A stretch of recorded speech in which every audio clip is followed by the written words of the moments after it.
নমস্কার বন্ধুরা, কালো সোনার একটি নতুন রেসিপিতে আপনাদের সকলকে স্বাগত।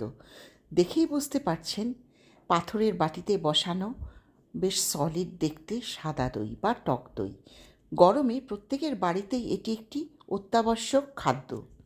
অর্থাৎ দই পেটটাকেও ভালো রাখে, খেতেও দারুণ লাগে। শেষ পাতে দই না হলে বাঙালির গরমকালে খাওয়াটাই সম্পূর্ণ হয় না। আমি প্যাকেটের দুধ দিয়ে কিভাবে এই দই তৈরি করবেন সেটাই আপনাদের দেখাবো। দুধে কর্নফ্লাওয়ার দিয়ে অনেকে দুধ ঘন করেন এবং তাতে দই করেন। আমি কোনো কিছুই দেব না, শুধুমাত্র প্যাকেটের দুধ যেটা সহজলভ্য বা সবার বাড়িতে যেটা রাখা হয় তাই দিয়েই দেখাবো আজ কী করে দই বসাবেন। আপনারা পাথরের বাটিতেও বসাতে পারেন, স্টিলের বাটিতেও বসাতে পারেন, আবার মাটির উপকরণেও বসাতে পারেন। দইটা আমি কেটে দেখাচ্ছি কীরকম হয়। আসুন কী করে দই তৈরি করা হয় দেখা যাক। আমি নিয়ে নিয়েছি প্যাকেটের দুধ 1 প্যাকেট। সেই দুধ আমি জাল করতে বসিয়েছি উনুনের উপর। দুধটা জাল দেবার সময় হাতা দিয়ে এই রকম করলে দুধের যে ফ্যাট পোর্শনটা সেটা উপরে চলে আসে এবং সরটা মোটা হয়। সেই জন্যে আমরা দুধ জাল দেবার সময় মাঝে মাঝে হাতা দিয়ে নাড়িয়ে এই রকম করে থাকি। পাশে দেখুন পাথরের বাটিতে আমার পুরনো দইয়ের একটুখানি রয়ে গেছে। এটাকে আমরা বলি সাজা বা দই পাতার জন্য যেটুকুন দরকার, হিন্দিতে বলে জামুন।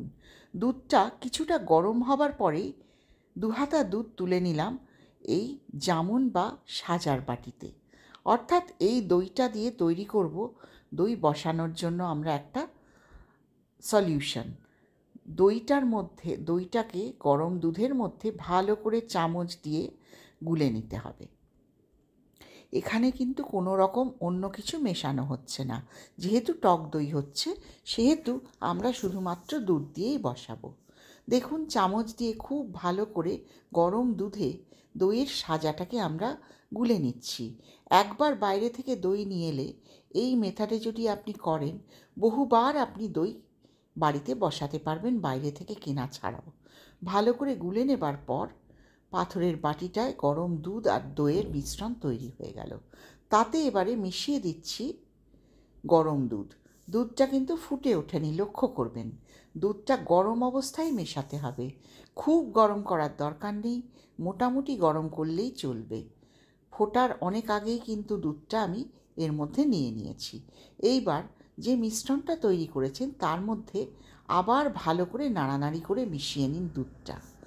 দেখুন পাশে দুধ দিয়ে মিশ্রণটা রেখে দিয়েছি। এবারে আমি এই দইটাকে বসানোর জন্য গরম গ্যাসের ওপরে একটা পাত্র বসিয়ে দিচ্ছি, সামান্য জল দেয়া, যাতে করে পিঁপড়ে বা কিছু না ওঠে। তার ওপরে পাথরের বাটিটা বসিয়ে দেব। এবার খুব ভালো করে কয়েকবার নাড়াচাড়া করে পাথরের বাটিটাকে বসিয়ে দিলাম আর ঢেকে দেব একটা ঢাকনা দিয়ে। অর্থাৎ যত গরম জায়গা হবে আপনার দই কিন্তু ততই ভালো বসবে। শীতের সময় যার জন্য দই বসানোর সময় অনেক সময় কাপড় দিয়ে ঢেকে দিতে হয়, কিন্তু গরমকালে সে সমস্যা নেই। ঢেকে দিলাম একটা ঢাকনা দিয়ে। হয়ে গেল দই সুন্দর